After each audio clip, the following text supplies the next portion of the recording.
My full name is Giacomo Michael Aprile, Sr. Everyone calls me Jackie. And why do we call him Uncle when he's not even related? He's in Dad's other family. He was lying to be boss. Now he's got to take orders from somebody who used to fetch him as Sambuca. I was acting boss of the DiMeo crime family from 1995 to 1999, when I died after a grueling battle with stomach cancer. Got some good news. We're in the motel business. How do you like that?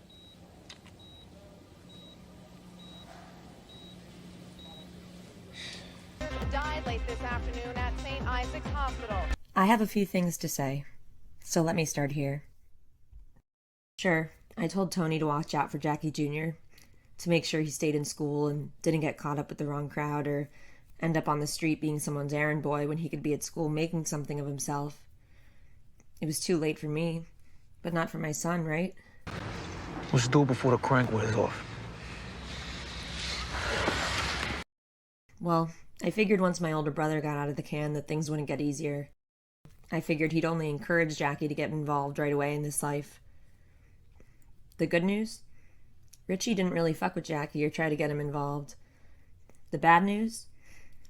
Richie decided to get engaged to Janice Soprano and try to take over the family. So much for all that yoga and meditation and shit. They say the Kennedy family's cursed. Look at the Apriles. Yeah, I'm in no mood for you. In this line of work, there's always a chance you'll get whacked prematurely. So I can't say I was shocked to not make it to the new millennium. I just didn't think it'd be those motherfucking microscopic cells that would send me there. With great power comes great responsibility. It also comes with shitty responsibility, if I'm being totally honest with you. For 21 fucking years, Comley's been putting food on my table. Protection money. Anyway, what are you gonna do? I signed up for all this when I agreed to take over for old man DiMeo in '95 when he got sent away. I worried about my son, and I worried about Ro too. But I also know that Ro's strong, and I knew that she'd be okay eventually. As for these guys, well, I guess that depends who you're talking about.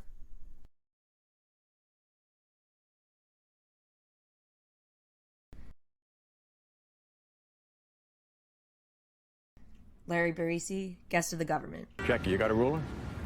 There was a whole lot more I could have said, but I was feeling like crap, and I doubt they would have listened anyway. You Sopranos.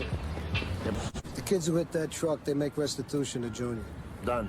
It's done.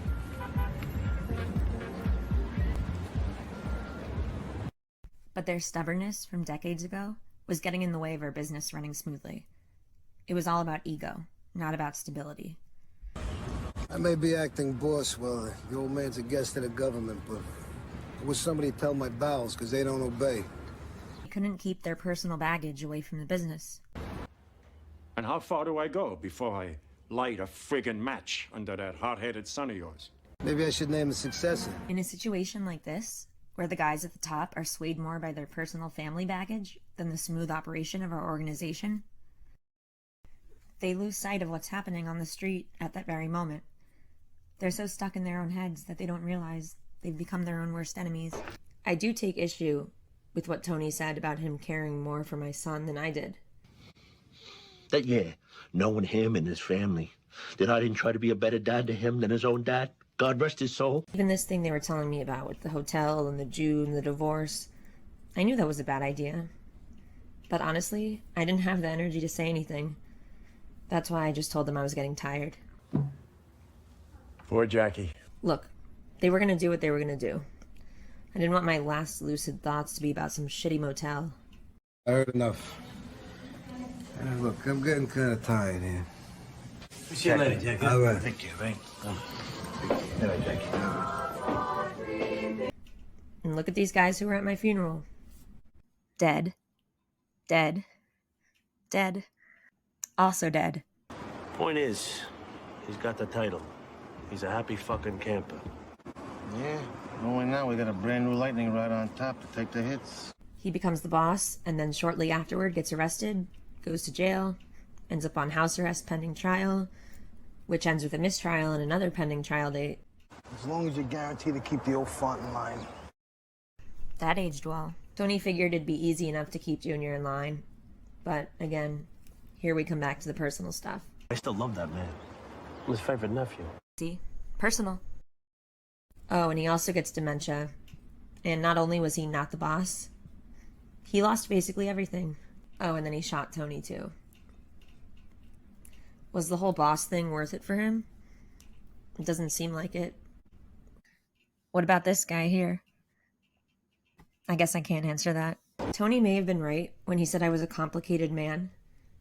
But to say that other crap? Maybe he was just posturing in front of his daughter. You informed me that I didn't do everything I could to keep that kid from fucking himself up. But I don't know. It felt like he was throwing me under the bus from the grave. Jackie, Junior, how you doing, huh? You're a little great.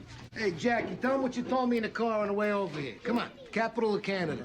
I ain't home this year, so Jackie can study for his SATs. You know, Ro found him a great tool. Unfortunately, Tony learned later on just how complicated college-aged boys can be with his own son.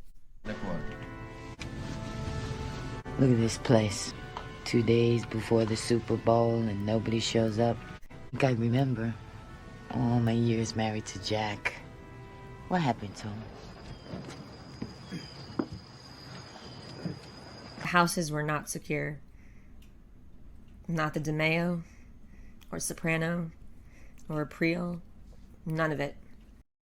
I had a feeling this shit was gonna hit the fan pretty soon, and I wasn't wrong.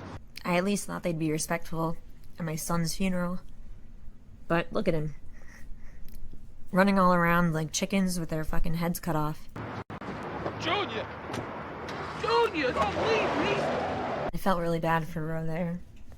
And sure, our marriage wasn't perfect. But she's the one who had to bury her own child. Cancer sure got me, but hey, I may have dodged a bullet.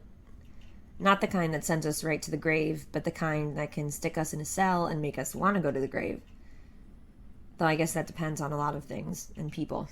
But moving forward, what if I hadn't died when I did? We know old man DiMeo wasn't coming back.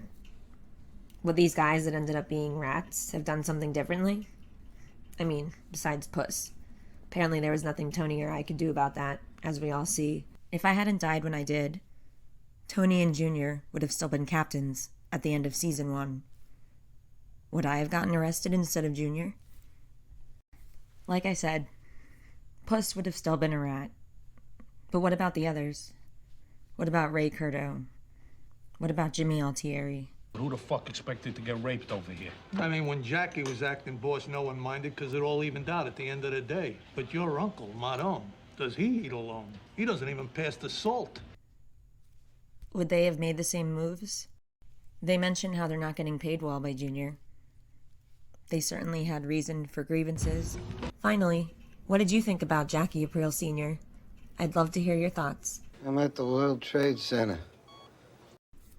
Thanks for watching. I hope you enjoyed this latest character video on Jackie Aprile Sr. Let me know what you think.